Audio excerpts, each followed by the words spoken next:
Assalamualaikum warahmatullahi wabarakatuh. Perkenalkan, nama saya Syah Ramadan dari SI Reguler 5B.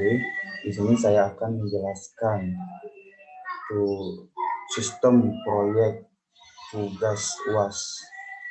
Langsung saja, untuk latar belakang perkembangan teknologi informasi juga menjamah proses dalam ruang lingkup universitas agar dapat meningkatkan efektivitas dan efisiensi kerja. Salah satu contoh adalah kinerja akademik bagian arsip Universitas Ubudiyah Indonesia kurang efisien karena masih menerapkan sistem pengarsipan dan konvensional.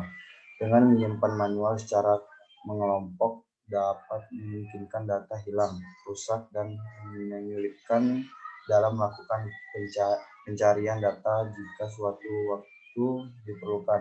Sistem informasi ini bertujuan untuk meningkatkan efisiensi, ketepatan, dan keamanan dokumen yang diarsipkan. Untuk tujuannya diharapkan dapat memperbaiki sistem yang ada sebelumnya dan yang masih berupa manual, yaitu semua data surat masuk keluar diarsipkan pada satu tempat dan laporan masih disimpan pada sebuah buku besar. Yang kedua, sebagai pembelajaran dalam pembuatan sistem informasi berbentuk website menggunakan PHP. Yang ketiga, sebagai pembelajaran pengelolaan database dengan menggunakan MySQL. Yang keempat, dapat mempermudah pekerjaan dalam mencari atau penginputan surat yang masuk ataupun surat yang keluar. Selanjutnya, manfaat. Yang pertama, menambah pengetahuan dalam pembuatan sistem informasi berbentuk website menggunakan PHP. Yang kedua, dapat menambah pengetahuan dalam pengolahan database dengan menggunakan MySQL. Yang ketiga, dalam dunia kerja dapat membantu kelancaran kegiatan bekerja. Yang keempat, mempermudah pekerjaan sehingga dapat meningkat waktu agar efisiensi kerja mengalami peningkatan. Untuk jadwal kegiatan di sini ada 4 nama kegiatan, yaitu analisis kebutuhan, desain sistem, implementasi, dan pengerjaan sistem. Di sini ada total hari, tanggal mulai, dan tanggal berakhir.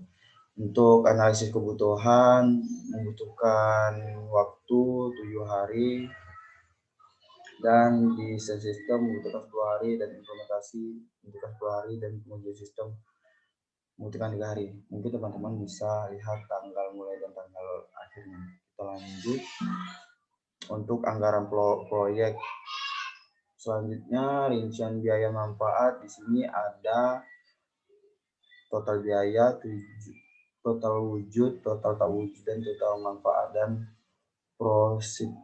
Di sini ada sampai tak membutuhkan waktu sampai tahun ketiga. Untuk tahun pertama total biayanya yaitu 26.680.000 dan total tahun ke-1 1.500.000 dan tahun kedua 2 juta dan tahun ketiga 2.500.000. Untuk total wujud tahun pertama 6.700.000, tahun kedua 12.700.000 dan tahun ketiga 16.200.000. Untuk total tak wujud tahun pertama 2 juta dan tahun kedua 3 juta dan tahun ketiga 6 juta. Untuk total manfaat tahun pertama 8.700.000 dan tahun kedua 15.700.000 dan tahun ketiga 22.200.000. Untuk prositnya tahun pertama 7.200.000 dan tahun kedua 13.700.000 dan tahun ketiga 20.300.000. Selanjutnya untuk analisis payback periode. Di sini kita bisa lihat untuk tahun ke-0 ada 26.680.000 dan dikurang 7.200.000 dan dapat hasil tahun pertamanya 15.480.000 dan tahun kedua ada 13.700.000 dikurangi, jadi kita kurangi dan hasilnya 5.780.000. Untuk sisanya kita kita bagi dari 5.780 ke 19.800 kali 1 tahun, yaitu hasilnya dapat 0,29 tahun. Nah, sehingga periode sudah dapat dicapai pada tahun kedua. Nih, di sini detailnya 2,29 tahun. Untuk selanjutnya analisis return on investment atau bisa disebut ROI. Di sini untuk rumus ROI bisa kita lihat ada pertama kita jumlahkan dulu tahun ke-0 sampai tahun ketiga, dapat hasilnya 32.680, dan selanjutnya untuk total keuntungan kita jumlahkan lagi dari tahun pertama sampai tahun ketiga, dapat 46.600. Untuk rumus ROI di sini kita kurangi dari 46.600 dikurang 32.680 dibagi 32.680 dikali 100%, dapat hasilnya 42,59%. Artinya bahwa sistem akan memberikan keuntungan pada tahun ketiga sebesar 42,50% dari biaya pengembangan, sehingga sistem ini layak digunakan perusahaan ini.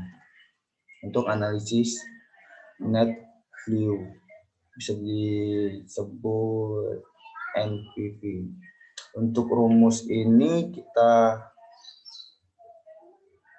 lakukan. Untuk rumus ini teman-teman bisa lihat, yaitu dapatnya 3.287.617,29. Dapat diartikan pada tahun ketiga diterapkan sistem ini, atau bisa disebut 3.287.617,25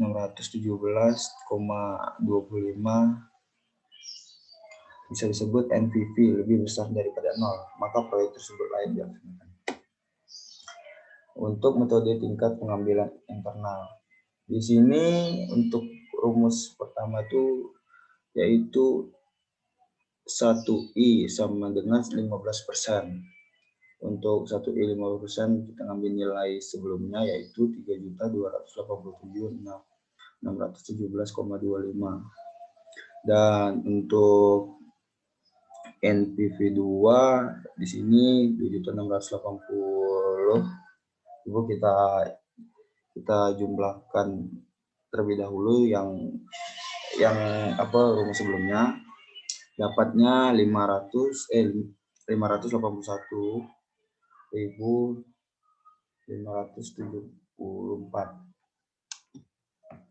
Untuk rumus IRR teman-teman bisa lihat di sini, dan 20% dikurang 15%, dan selanjutnya 3.287.617,29, dan kita kurangi NPV 1 kurang sama NPV 2. Ini dapatnya untuk rumus ini dapatnya 21,07%, yang artinya proyek ini akan menghasilkan keuntungan dengan tingkat bunga 21,7% per tahunnya. Tingkat bunga pengambilan, rate of return yang diinginkan 15% per tahun, maka IRR 15%. Dengan kata lain, proyek ini dapat diterima. Untuk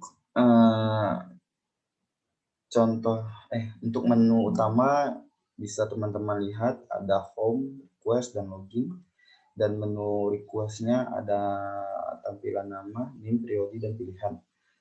Di sini selanjutnya untuk login ada user dan password. Untuk menu utama administrator, di sini teman-teman bisa lihat ada home, in inbox, in outbox, request, circuit, prodi, penyimpanan, dan user download logout. Nah, untuk menu utama seperti ini, dan input data surat masuk seperti ini tampilannya, dan input data surat keluar hampir sama dengan tampilan sebelumnya. Untuk input data tempat penyimpanan surat ini untuk halaman input data user. Ya, mungkin itu saja penjelasan saya dari proyek tugas ini. Mohon maaf apa ada salah kata. Saya akhiri. Wassalamualaikum warahmatullahi wabarakatuh.